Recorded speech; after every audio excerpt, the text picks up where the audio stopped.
a todos, bem-vindos ao resumo semanal dos mercados financeiros da Air Trading.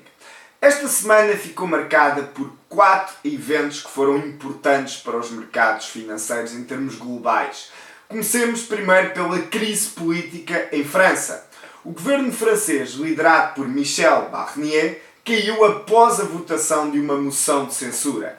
Esta instabilidade política tem tido um forte impacto nos mercados financeiros, nomeadamente no índice francês, o CAC 40, o qual se encontra, aos dias de hoje, ligeiramente negativo desde o início do ano, muito aquém daquilo que tem sido o desempenho das principais bolsas, quer europeias, quer sobretudo americanas.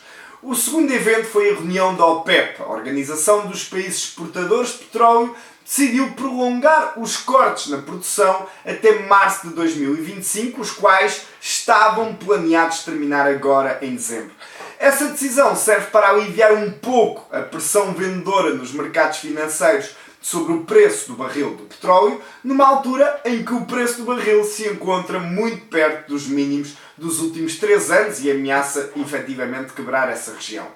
Terceiro evento foi os Non-Farm Payrolls nos Estados Unidos. O dado do emprego nos Estados Unidos surpreendeu positivamente, mostrando uma criação de postos de trabalho acima do esperado, ou seja, 227 mil face aos 218 mil esperados.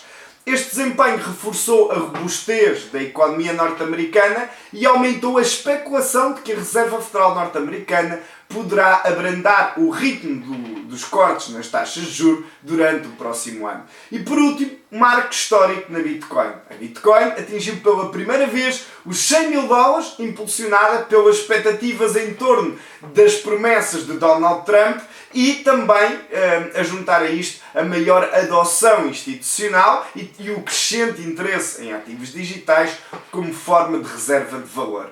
Para esta semana teremos as decisões da taxa de juros por parte de 4 bancos centrais.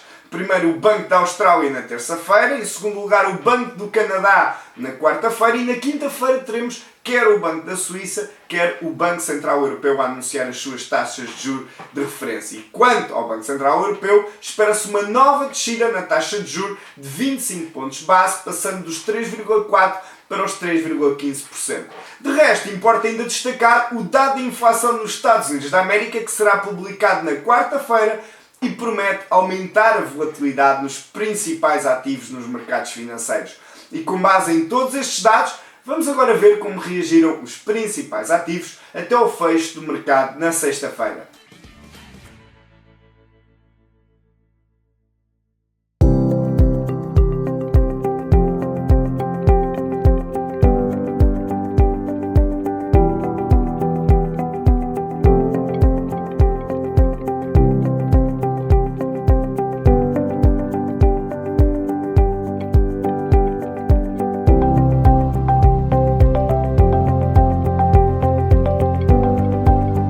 Relativamente à oportunidade desta semana, destacamos o comportamento em termos técnicos do índice de referência na Europa, o Eurostock 50.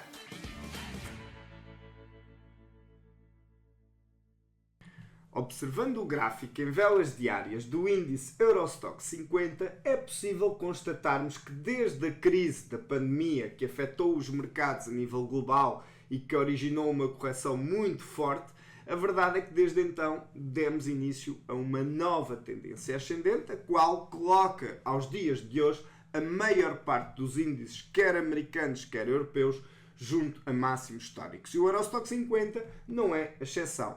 Então, aquilo que nós temos procurado fazer ao longo desta tendência ascendente tem sido, acima de tudo, entrar a favor da tendência, e as oportunidades para entrar a favor da tendência ascendente surgem quando ocorrem correções, que foi exatamente isso que ocorreu no Eurostock 50 e que nos permitiu entrar a favor desta tendência ascendente na semana passada. Basicamente, como é que nós encontrávamos a oportunidade de compra durante a última semana? Bem, traçando uma linha de suporte que unia os mínimos de 2022 a passar pelos mínimos que fizemos em 2023.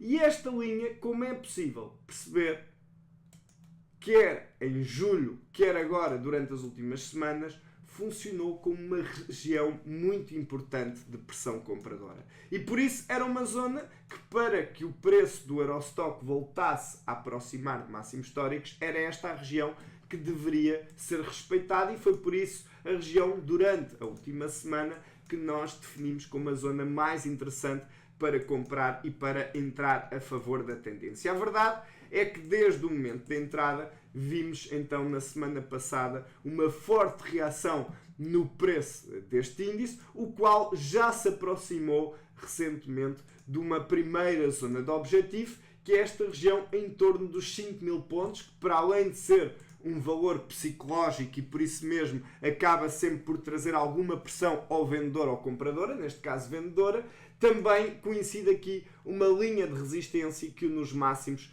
históricos, ou seja, os máximos que foi fazendo ao longo deste ano. E, portanto, é uma região importante de pressão vendedora, o que significa que aqui deverá ser uma zona para fazermos gestão monetária e encaixarmos uma parte significativa dos ganhos. Acreditamos que mais tarde ou mais cedo o preço do Eurostock deverá fazer novos máximos históricos e deverá caminhar para cima dos 5.100 pontos, que são os máximos que estão registados. Contudo, para que tenhamos consistência e sustentabilidade, é muito importante focarmos na gestão monetária e percebermos que, aos dias de hoje, esta região onde estamos é normal que traga alguma pressão de venda, e por isso fará todo o sentido encaixarmos uma parte dos nossos ganhos, esperando que o resto, no resto das semanas, possamos então ter uma continuação da tendência ascendente, e com isso aproveitamos com a restante posição que se mantém aberta. Para todos os efeitos, neste swing ascendente que fizemos na semana passada, já podemos beneficiar de uma operação que nos deu mais de 5%. Se quiser saber mais sobre os nossos serviços e descobrir como pode alcançar resultados consistentes e sustentáveis como investidor, entre em contato connosco pelo WhatsApp, telefone ou e-mail. Desejamos uma excelente semana de trading e até para a semana.